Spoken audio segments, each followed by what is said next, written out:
네, 우리는 탄핵 정기국이고요. 글로벌로도 뭐 주요 이벤트가 이제 앞둔 그런 상황입니다.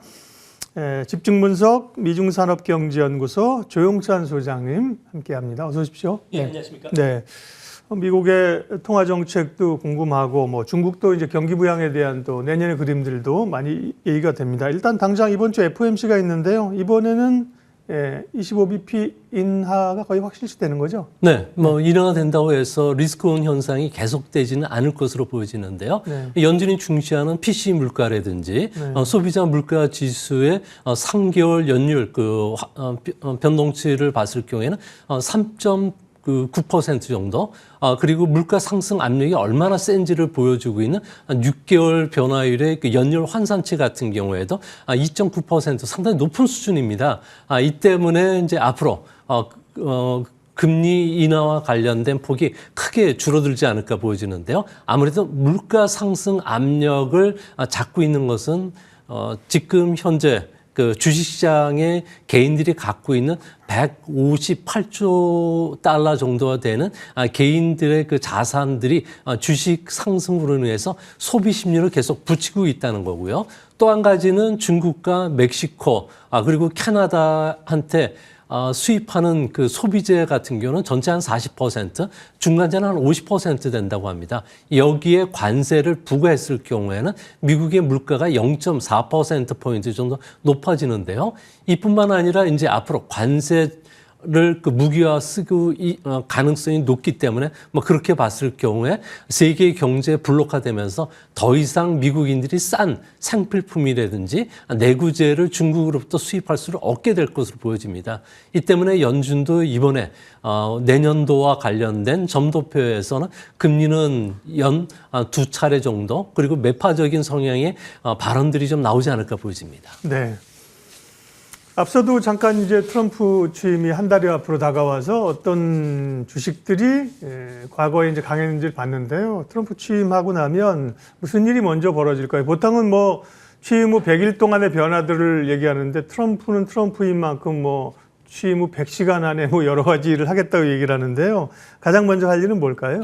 네, 그 말씀드리기 전에 그 트럼프 측근들이 트럼프를 지칭할 때 네. 프로토스라는 이야기를 합니다. 우리나라는 VIP라고 그러는데 네. 그렇게 쓰고요. 또 월가에서는 트럼프를 지칭할 때 소란스러운 셀럽, 그러니까 소란스러운 인물이라는 거죠.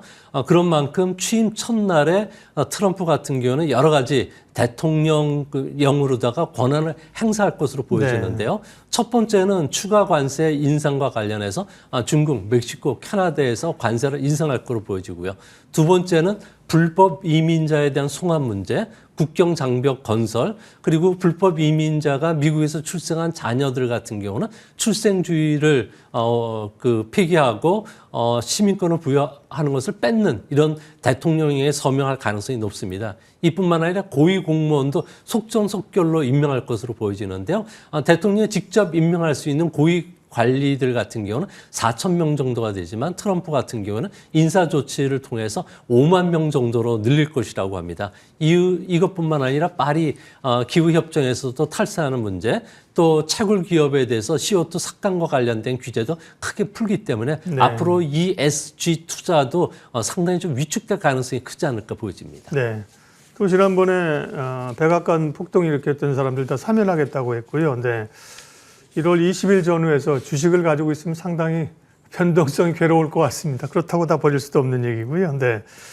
통화정책은 이제 FOMC 얘기는 하셨고, 일본의 통화정책 BOJ가 이번에 있습니다. 당초에 금리를 좀 올릴 걸로 예상되면서 엔캐리 우려가 있었는데 또 그런 우려는 지금은 또 시장에서 많이 좀 잦아든 상태이거든요. 소장님 어떻게 보세요? 지금 현재 12월 달에 금리 인상과 관련해서 일본은행 같은 경우는 50% 확률로 0.25% 완만하게 좀 인상하지 않을까 보여지고요. 올해 전체적으로는 두 차례 그리고 내년에도 두 차례 정도 금리 인상이 나설 가능성이 높습니다. 아무래도 일본 경제 같은 경우는 최근 들어와서 상당히 좀 좋아지고 있는 측면이 강한데요. 3분기 연속 경기 확장 중에 있고요. 그런데도 불구하고 트럼프 리스크로 인해서 엔저 현상이 뚜렷해지고 있기 때문에 이것을 막기 위해서 금리를 인상하지 않을까 보여집니다. 이제 문제는 미국과 일본의 금융정책 스탠스 차이가 전혀 정반대이기 때문에 이제 앞으로 앵고가 찾아올 가능성이 높은데요. 이렇게 되면 지난 8월 초에 있었던 블랙 먼데이가 재현이 될 가능성이 높다고 합니다. 현재 앵커리지 트레이드와 관련해서 잔액은 3조 4천억 달러 정도가 되는데요.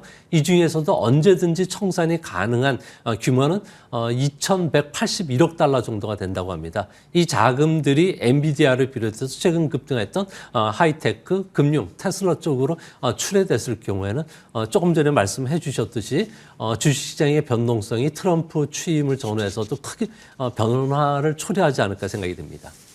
네, 이어서 중국 이슈들 이야기하겠습니다. 중국은 이제 12월이 되면 새해 경제정책 방향들을 여러 회의를 통해서 제시하고 있지 않습니까? 그런 기대감이 지금 불고 있는 건데요. 내년에 경제 전망이나 정책 방향은 어떤 것들입니까? 네, 성장률 목표는 전인대에서 발표하기 때문에 네. 이번에는 발표를 되지는 않았는데요. 예. 내부적으로는 5% 전후로 그대로 3년 연속 유지할 것이라는 전망들이 나오고 있습니다. 2025년 경제 운영과 관련해서는 최우선 목표는 내수 확대입니다. 2024년과 관련해서는 과학기술 혁신이 중시됐다는 측면을 봤을 경우에는 정책이 180도 바뀌게 됐고요. 또 트럼프 리스크를 생각해서 중국이 취할 수 있는 유일한 길은 내수밖에 없는 것으로 보여집니다. 이를 위해서 모든 수단을 강구하기로 했는데요. 가장 먼저 하는 것은 국채 발행 확대라든지 재정 적자 비율을 4%까지 높여주는 이런 재정 정책을 좀 적극적으로 펼치기로 했고요.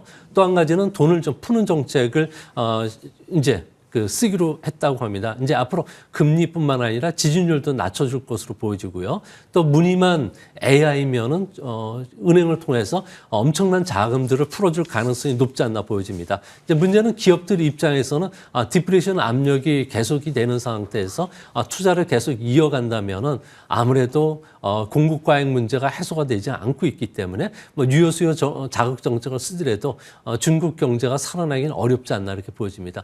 결국 내년도에는 올해보다 더 어려운 중국 경제 한 해가 될 것은 분명히 보입니다.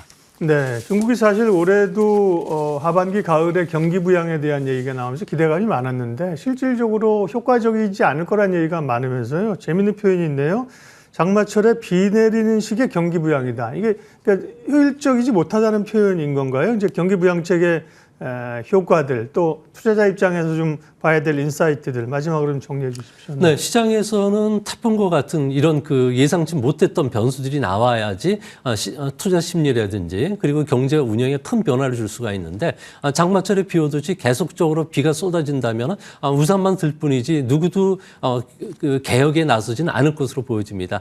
특히 중국 같은 경우에는 안전장치가 없는 압력솥 뚜껑과 같은 상황인데요. 중국 각지에서 지금 시위뿐만 아니라 무차별 폭행도 일어나고 있고요.